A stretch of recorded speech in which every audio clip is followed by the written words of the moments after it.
empezar con los sistemas básicos de aplicación de riego. Normalmente un sistema de riego es un conjunto de estructuras y que ésta a su vez pues, pueda ser cultivada con una rentabilidad suficiente. Estamos hablando de que no solo vamos a centrarnos en sistemas de riego para instalaciones agrícolas, sino también que vamos a ver instalaciones de riego y estructuras de riego enfocadas hacia la jardinería. Normalmente, dependiendo del terreno que vayamos a utilizar para el riego, la estructura va a irse modificando, van a tener partes comunes a todos ellos y partes específicas para adaptarnos a ese tipo de suelo, bien sea agrícola, bien sea jardinero. Actualmente los sistemas para regar se comprenden en tres grandes bloques: los de riego superficial, los de riego por aspersión y los de riego por goteo. ¿Por qué se caracterizan los sistemas de riego superficiales? Bueno, normalmente el agua se desplaza a través de toda la superficie. Bien puede ser dirigida por surcos o bien por canteros que agrupen varios surcos o varias líneas de cultivo, o si es una siembra al voleo, pues que riegue una determinada zona. Eso sería un cantero. Condicionantes, pues primero que el suelo esté muy bien nivelado y haya una pequeña pendiente hacia el desagüe de esa parcela, es decir, que el agua pueda circular por los surcos hacia un punto donde se le dé salida. Evidentemente, entre la entrada y la salida tiene que haber una pendiente. Los sistemas de riego por aspersión, como característica básica, es que normalmente por la parcela vamos a repartir una serie de tuberías que van a alimentar a esos aspersores, que son los que se van a encargar de repartir el agua. Para ello necesitamos un grupo de bombeo dependiendo del tamaño de la explotación y del número de aspersores que queramos instalar y de la presión y alcance de esos aspersores. Bueno, si necesitamos 5 kilos de presión por cada aspersor y vamos a colocar 15, pues ya sabemos más o menos que el grupo va a ser bastante más grande que si son aspersores de poca presión y el número de ellos no sobrepasa 2, 3, son pequeños aspersores y necesita bastante menos caudal de agua y bastante menos presión.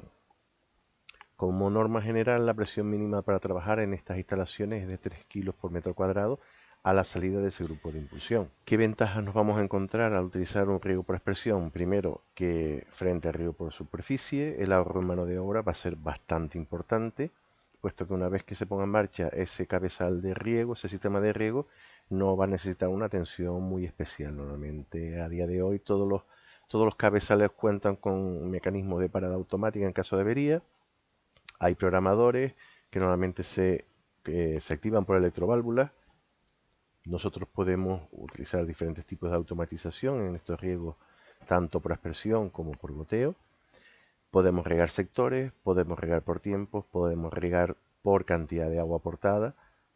En cada uno de ellos el control normalmente es automático, no hay que poner a una persona al lado de una llave abriendo y cerrando y contando pues el tiempo o mirando a ver si funciona o no funciona. Se adapta muy bien al terreno, es otra de las grandes ventajas del riego por aspersión. Podemos trabajar tanto este sistema en laderas como en terrenos lisos, como en huertas, bancales, diferentes zonas, porque como nos va a simular una lluvia, nosotros este riego, por así decirlo, es bastante aéreo, no depende tanto de la superficie. Después, que la eficiencia de este riego es mayor de un 80%. Eso significa que de 100 litros de agua, 80 va a llegar al lugar donde nosotros queremos que llegue, es decir, las plantas y sus raíces o hacia donde ellas se estén distribuyendo o queramos que se distribuyan. En los riegos por inundación, esta eficacia de riego no sobrepasa el 50%. Muy importante porque este tipo de riego por aspersión también es bastante útil cuando tenemos suelos de distintos tipos. Suelos un poquito más arenosos, un poquito más arcillosos, un poquito más limosos, dentro de la misma parcela, dentro de la misma ubicación de ese turno de riego, pues con un sistema por aspersión no suele haber problemas. También hay unos inconvenientes. Primero, que como es una simulación de una lluvia, se produce un impacto en las hojas y en las flores, y si es un cultivo de hoja de flor, como es el caso de la jardinería, pues vamos a tener pues, pequeños problemas de deterioro. Entonces ya estamos viendo que en jardinería ornamental, dependiendo de qué plantas tengamos, podemos o no podremos regar con aspersión. Evidentemente, al ser automatizado, eso hay que invertir, hay que comprar ese aparataje. Lo que nos vamos a ahorrar a medio plazo de mano de obra, a corto plazo tenemos de gasto, que es ese montaje de ese cabezal y esas instalaciones de control. El gran problema de la expresión, ya les adelanto, no es solo el dinero, ni el posible daño a hojas, a flores ornamentales, sino que es a la mínima brisa perdemos esa uniformidad.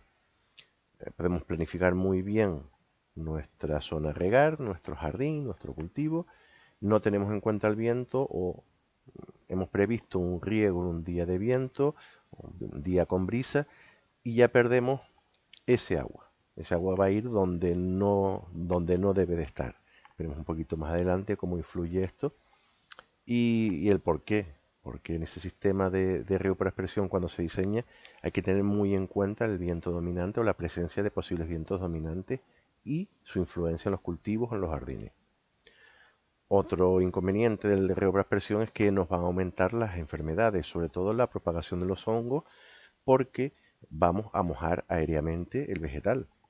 Eso crea un microclima, eleva las condiciones de humedad, que se favorezca el desarrollo de esas esporas de hongos que pueden causar enfermedades si estamos regando en zonas con temperaturas medias o altas. El riego por goteo es diferente al riego por aspersión en que si uno era aéreo, el otro es en el suelo.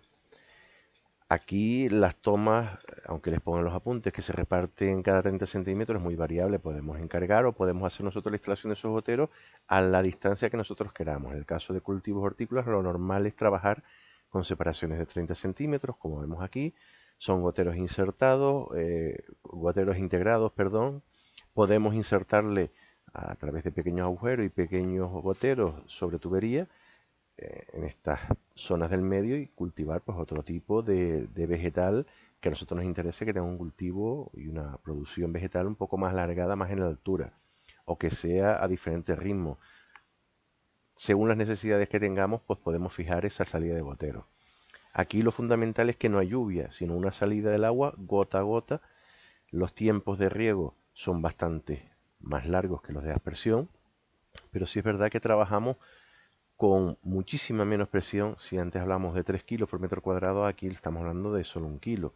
Los goteros normalmente ya trabajan a muy bajita presión, no hace falta esos grandes equipos de impulsión de agua, podemos regar superficies más grandes con la misma llave o el mismo turno, con el mismo lateral, el mismo ramal.